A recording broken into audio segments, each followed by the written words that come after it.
Welcome to the Ask Dr. Deanna show. I'm Dr. Deanna Holgren, your host. Join me weekly as I cover various health-related lifestyle medicine topics that you get to request. This show is for anyone who wants to proactively improve their health position. I hope you enjoy the show.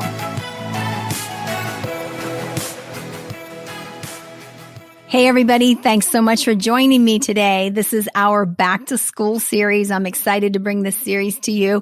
And this week, we're going to be talking about your student or your child's mental health, some things that you can do to help support them and to help them be happy and healthy and have a fantastic school year this year. So first of all, when I think about mental health, I'll always, as a physician, I'm thinking about nutrition.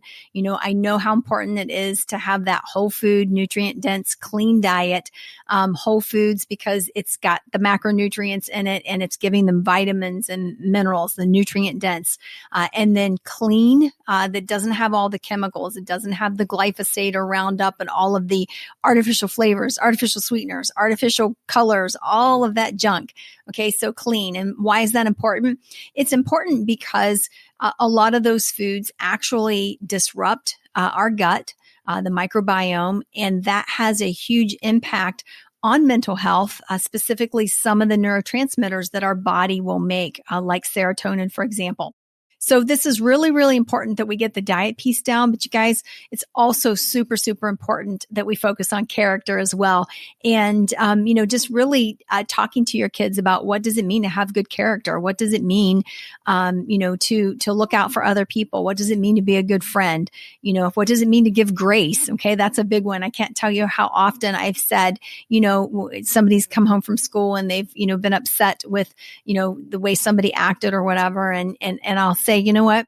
How about just give them some grace? We have no idea what's going on in their life. We have no idea what might be going on in their family. Let's just cut them some slack and move on. And that can make such a difference for kids in terms of kind of resetting things and helping them to move on. Because, let's face it, we have things that happen all the time at school, on the playground. Kids can be mean. And then, of course, there's the whole, online stuff, which we're going to talk a little bit about that as well, because I think that's so important, especially for those older students. So character is important. Nutrition is super important. And again, kids today are struggling with higher than ever levels of anxiety and depression. And, when I think about the whole student body and what would be the very best thing that we could do to help them stay healthy, to help them function at highest levels, to help them, with this anxiety, with the depression, it starts with nutrition. That really is the core of it.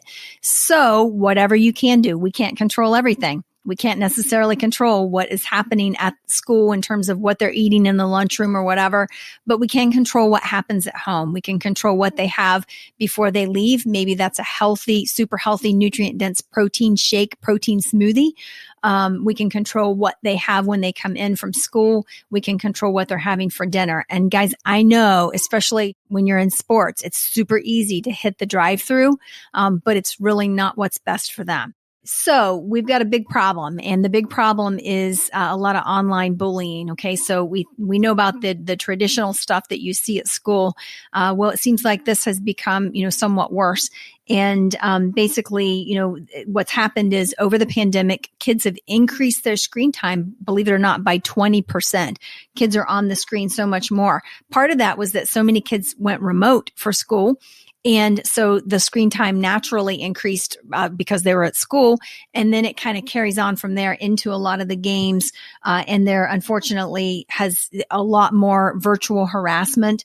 And what is virtual harassment? It's anything from, hate speech to sexual remarks to stalking, trolling, ridicule, all of those things. And I looked up some of this current statistics just from this year. So these are 2022 statistics, from just the beginning part of this year. And basically, 71% of parents are concerned, 71% of us are concerned that our kids are getting too much screen time. They're in front of it too much. 70% of parents have estimated that their kids spend at least 4 hours a day with screen time. And more than 21% of kids have been cyberbullied in some fashion. 68% of kids who have exposure online or have experienced some form of harassment. And YouTube is actually the biggest one at 79%, then Snapchat at 69%, TikTok at 64%, and then Facebook at 49%. So, this is a big deal, and we have to have these conversations with our kids.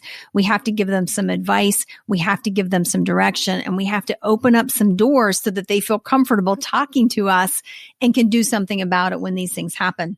I always say if they're, first of all, a great guideline is, if your kids are interacting, online, they are, talking to other people, whatever, those people should only be approved by you, and it should be their friends that you actually know. They're real people. Okay. That's really important. Don't ever talk to somebody that you don't know, block any bullies, all of that. There's some great parental control apps out there as well. You can search that, and that will help you with some of these things. And, talking to kids about, some of the people who are on there, the fact that there are actually online predators. Online predators will target kids who are lonely and have low self-esteem. So they become very, very easy targets. And, letting your kid know that, hey, to your child, everybody's old. Okay. That's an old man or an old woman pretending to be a kid. And sometimes you'll even see, somebody who, they've got multiple accounts and it's all the same person. Okay. But they are manipulating your kid online. So that's why it's so important that, again, they shouldn't be interacting with anybody that they don't know. Discuss with them what risky behavior is online. Spell out, what risky relationships look like online as well. If somebody's asking you for photos, all of that. Talk about the dangers of chat rooms. I think that's a huge one. Preferably don't have them go into chat rooms or just, block that completely. Warn your child about online, flirting as well, because again, sometimes, it starts in one area, and then next thing you know, it's moving on to something else.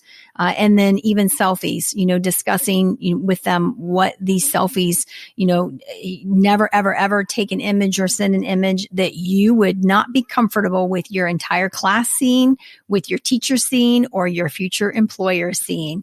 And I think that helps to give them some ground rules and helps them to think about, what the consequences might be, how they might feel. And then just be clear, very, very clear about, offline safety rules as well. A lot of times kids will post their phone numbers. They will post, information about their school or about themselves or whatever. And then that just opens up a door and allows them to, in a sense, be a target. So it's really, really important that they focus on, just how to be safe online. And I know there are courses on that. A lot of the schools, will cover that with kids. But it doesn't take much. Kids are curious. We're all curious. And it's easy for them to see something. And if it's not blocked or they have access, they can kind of go in that direction. And, next thing you know, somebody is saying something mean to them. And, unfortunately, when you look at the statistics, kids who are experiencing cyberbullying, there is an increased risk of suicide amongst those kids.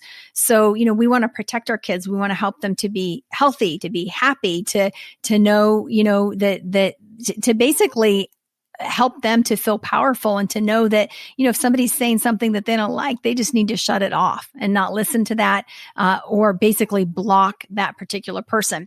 And sometimes it can be a friend. So, you've allowed this person, they're allowed to talk or chat with this person, whatever, because it's someone but it's a friend.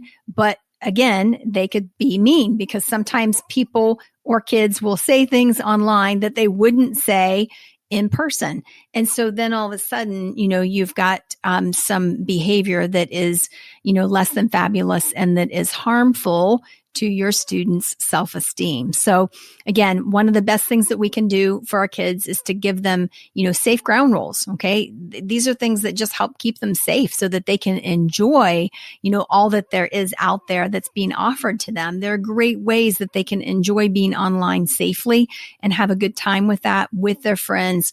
and, have a good experience. But if we are not careful, if they're unsupervised, all of that, then again, we're kind of going down a hole that's not a real great one. So again, when it comes to kids and mental health, nutrition is really one of the first things, looking at their exposures, always kind of knowing, what's going on in their lives, keeping an open door, so that they can come to you and talk to you.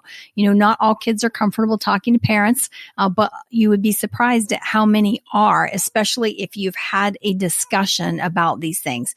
If you don't discuss it and you just wait for it to happen and then, kind of cross that bridge when you come to it, then at that point, maybe some damage has already been done. So if you have the conversation in advance, you're going to be in a better position to be able to protect your child. And, some people think, well, it's a little comment. How much harm can that do? Okay, I want you to stop and think about a comment that somebody made to you, when you were a child, that still echoes in your head today. You still hear that comment and it still affects you in some way because again, we're so impressionable at that point in time. We don't quite know our identity yet. We're still learning all those things and it's just easy to cause, some damage or some trauma, for these young kids. So again, we want our kids to be healthy. We want them to be happy. We want them to perform at their best and to feel good about the achievements and everything that they have before them. So thanks so much for joining me, guys. I hope this has been helpful to you. This is our back to school series, helping busy moms just kind of stay on top of things and know, what to do, where to go, all that good stuff. Next week, we're going to start a series on what will be primarily geared toward the postmenopausal woman. We'll be talking about things from hormones to osteoporosis to exercise to weight gain. How do we, stay healthy in that phase of life as well? So thanks so much for joining me, guys. Have a great day.